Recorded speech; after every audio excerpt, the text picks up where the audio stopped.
Hello student, आज मैं आपको एमए द्वितीय सेमेस्टर, ध्यान दीजिएगा, एमए द्वितीय सेमेस्टर का जो प्रथम प्रश्न पत्र है उसका नाम है पूर्व मध्यकाल का इतिहास और साहित्य।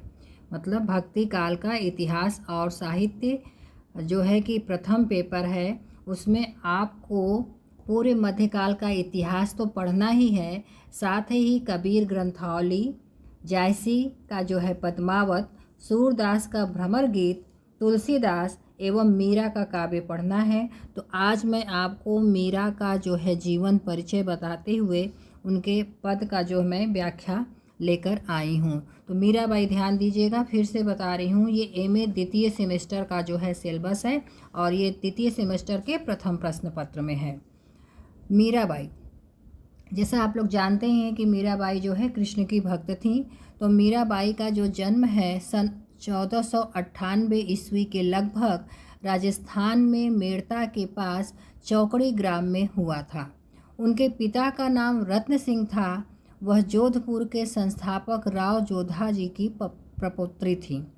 बचपन में उनकी माता का निधन हो गया था, अतः वे अपने पितामह राव जोधा जी के पास रहती थी। राव जोधा जी बड़े धार्मिक एवं उदार प्रवृत्ति के थे, जिनका प्रभाव मीरा के जीवन पर पूर्ण रूप से पड़ा। बचपन से ही मीराबाई कृष्ण की आराधिका थी। ध्यान दीजिएगा, मीराबाई की माँ का नाम क्या था? वीर कुमारी। पिताजी रत्न सिंह राठौर। ये आपको इसलिए बता रही हूँ क्योंकि कहीं कहीं जो है एमसीक्यू पर आधारित परीक्षाएं हो रही हैं, तो बहुविकल्पी प्रश्न जो है आपको छोटे छोटे जो है उत्तर जो काम देंगे। तो पिता का नाम क्या था? रत्न सिंह राठौर। दादाजी राव जोधा। पति राणा भोजराज सिंह। मीराबाई की रचनाओं में कुछ प्रमुख रचनाओं के नाम हैं: नरसिंह जी का मायरा, राग गोविंद, राग सोरठ के पद, गीत गोविंद की टीका, मीराबाई की मल्हार, राग विहाग।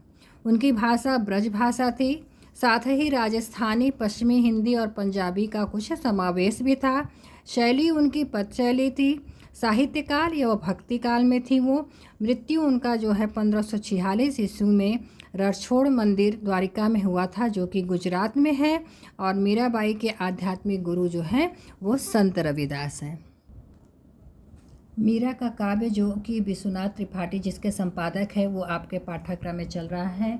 तो जो पहला पद है उनका मैं आपको बता रही हूँ, वो क्या है? मायरी मैं तो लियो गोविंद मोल। ये आप सबने भजन के रूप में भी सुना होगा। क्या है? मायरी मैं तो लियो गोविंदो मोल, गोविंद को खरीद लिया है। मायरी का तात्पर्य यहाँ जो है सखी से है।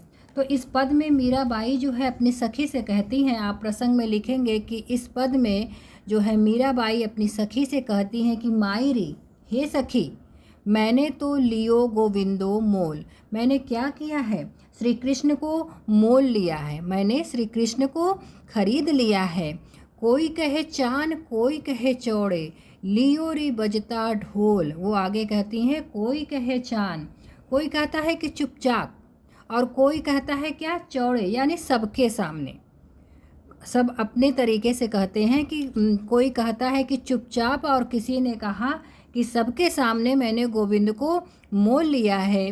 लियो रे बजता ढोल, लेकिन वो कहती हैं बजता ढोल, मैंने खुल्लम खुल्ला सबके सामने श्री कृष्ण को मोल लिया है।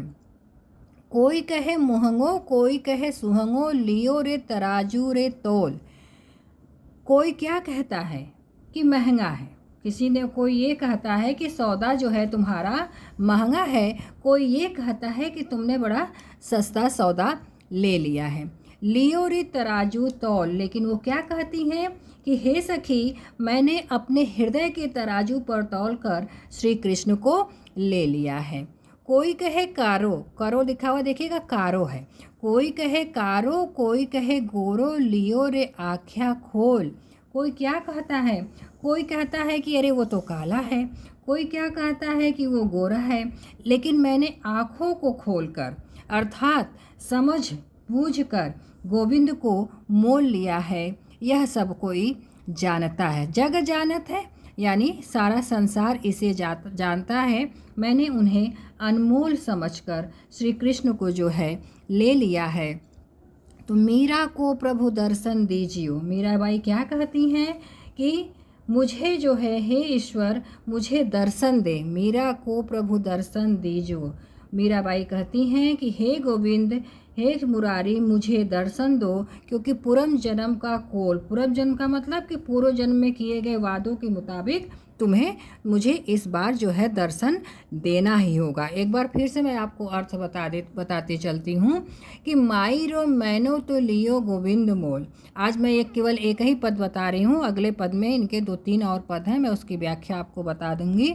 तो आप सिर्फ अर्थ पे ध्यान दीजिएगा कि क्या लिखना है। मीराबाई कहती हैं कि हे सखी मैंने श्री कृष्ण को मोल लिया है, अर्थात खरीद लिया है। कोई कहता है कि कोई ये कहता है कि चुपचाप ले लिया है, तो कोई कहता है कि सबके सामने ले लिया है, लेकिन मैं ये कहती हूँ कि मैंने खुल्ला मतलब सबके सामने श्री कृष्ण को मोल लिया है। कोई कहता है कि ये सौदा महंगा है, कोई कहता है बड़े सस्ते में तुमने पा लिया है, तो मैंने श्री कृष्ण को अपने हृदय के तराजू पर तोलकर मोल लिया है।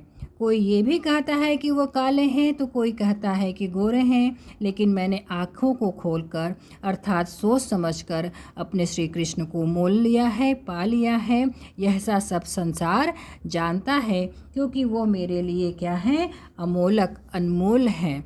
तो मीरा को प्रभु दर्शन दीजिए। अंत में मीरा कहती हैं कि हे गोविंद आप मुझे दर्शन दे दिए, क्योंकि यह आपके पूर्व जन्म का जो है वादा है। आज के लिए इतना ही, धन्यवाद।